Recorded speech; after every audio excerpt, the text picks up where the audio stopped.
What's going on, everyone? Welcome back to my channel. This is Living to Learn. Thank you so much for taking the time out of your busy day, out of your busy life to listen to what I have to share with you today, and I hope it's going to be beneficial. And if it is beneficial, I hope that you would share it with someone who you think would benefit from it as well. Now, before I get started, as always, I want to remind you in the description of the video is my TikTok and Instagram handle at Live to Learn Coaching. Follow me there for more content. It's also an opportunity for you to reach out to me directly if you have any questions, any suggestions, or you just want to say hi. At Live to Learn Coaching. Along with that, in the description of the video, 3 opportunities to financially support my channel. And I want to say thank you to those of you who have taken your support to that level, your hard-earned money. We all work hard for our money. We all need our money. And so the fact that you have put your support at that financial level for me, for my channel, it means a lot. So thank you so much for doing that. Now let's get started. As I did last week, this week's video is going to be specifically geared toward men. Now, again, I know I don't have to explain myself. So please understand that I'm aware of that. I choose to explain myself. And I want to double down on something I said in last week's video. And check it out if you can get a chance to watch it. When I make content, my intention is to help everyone who can be helped from it. Specifically, as a person who identifies as a heterosexual male, I know that I am most suited, I am most well suited to help out other men, because it's something that I can identify with. That doesn't mean that I don't want people who don't identify, or however they identify, to be here in this channel. That's not what that's about. But I think eventually the day was coming where I had to walk into my niche. I had to find my niche, which is working with men. Doesn't mean I'm not going to continue to make content that can be applicable to anyone, because at the end of the day, that's what I'm here for. But I am going to start narrowing these topics and aiming them more toward men, because again, you can't, as the saying goes, you can't be a jack of all trades and a master of none, right? You've got to decide. And for me, I know that it's going to be, as a life coach, I'm more well suited to help individuals who I can more relate to. And that's just men, because that's how I've always identified.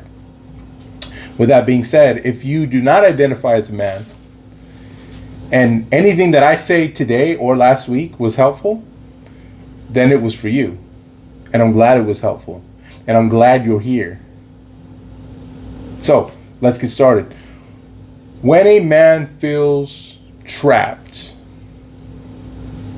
My mom, years ago, and I mean years ago, probably in my mid-20s, I was still living at home. And I was just in a season of my life where I didn't really have any direction. And it wasn't for lack of guidance. I've always had wise voices in my corner. I've always had wise people in my life. I've always had people who were available to provide wisdom, to provide guidance. So it had nothing to do with them. It had everything to do with me and my immature, understanding of things. Now that's neither here nor there. I've, for the most part, I've forgiven that guy. But I remember this particular time I had been out the night before. My mom, the next day, she said, "Son, where were you last night around?" And it was late, right? Later than anyone should really be out, right? It's that during that point in time where it's like there is nothing else out at this time except things that are not good, right? And it was around one of those, it was around that hour. And so, I obviously didn't want to tell her where I was. I I was just, I was out, I was hanging out. She said, I had a dream. And in this dream, you were in this space, and I think I don't remember it word for word, but I think she kind of described it as like a trailer, like, like one of those like portable trailers that you might see at a construction site or even like in a trailer park home. She's like, you were like in this space, this trailer, we'll call it, and I could see you, and you were like in the middle of nowhere, and I could tell that you were trying to get out and you couldn't get out. You were trapped.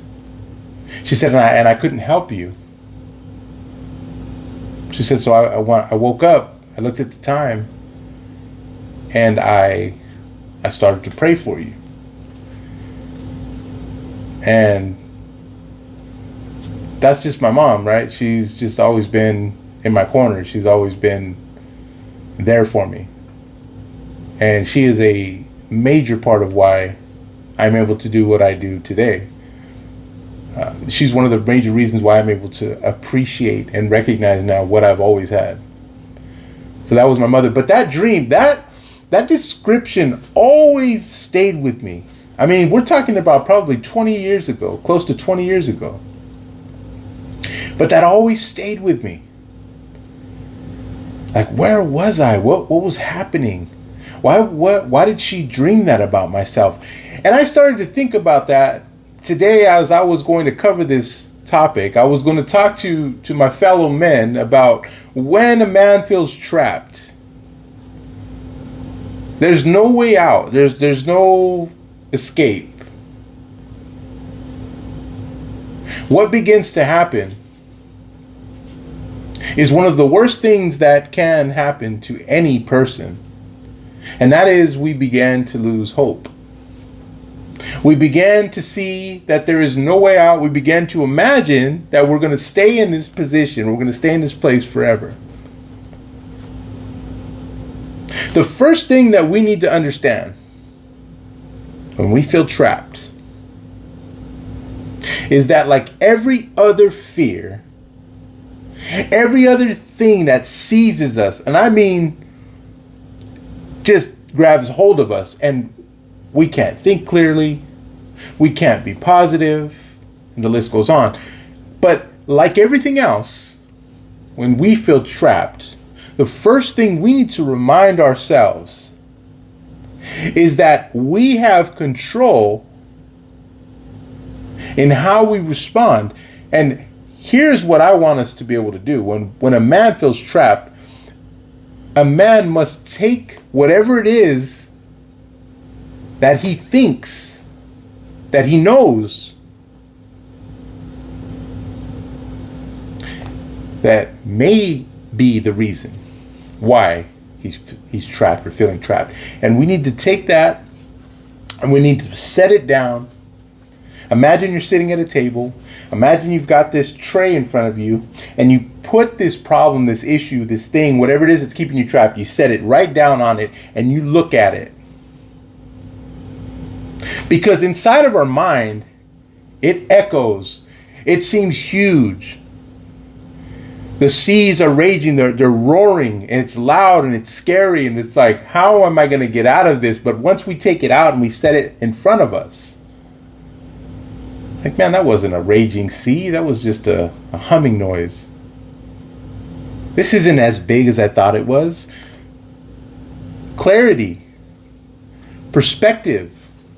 When a man feels trapped, he needs those things badly. And the only way that we have a chance of separating that emotion, that tie down, is to take that thing and to set it in front of us. See, my mother, she had a choice. That dream scared her. It shook her. She got up. She looked at the time. She knew I wasn't home. She prayed. When a person of faith prays, it is because they believe that regardless of what's happening, The only control they have is to appeal to that higher understanding, that higher being, that all-knowing one that's oversees, that has a better view. So that's what I want to relate this to. We need a better view on it. When a man feels trapped, he needs a better view on the issue itself. Because I'll tell you right now, 9 times out of 10, it's really all in our mind. I'm not saying the problem's not real. I'm not saying you don't really feel this way. But it must be removed and it must be set in front of you so that you can see it clearly. We need perspective. When a man feels trapped, a man needs perspective, and a man needs clarity. So do what we can do. Control what we can control. And that is to take this and choose to see it differently. Appeal to that sharper perspective. So I hope this has been helpful. Really appreciate you watching. Have a great day.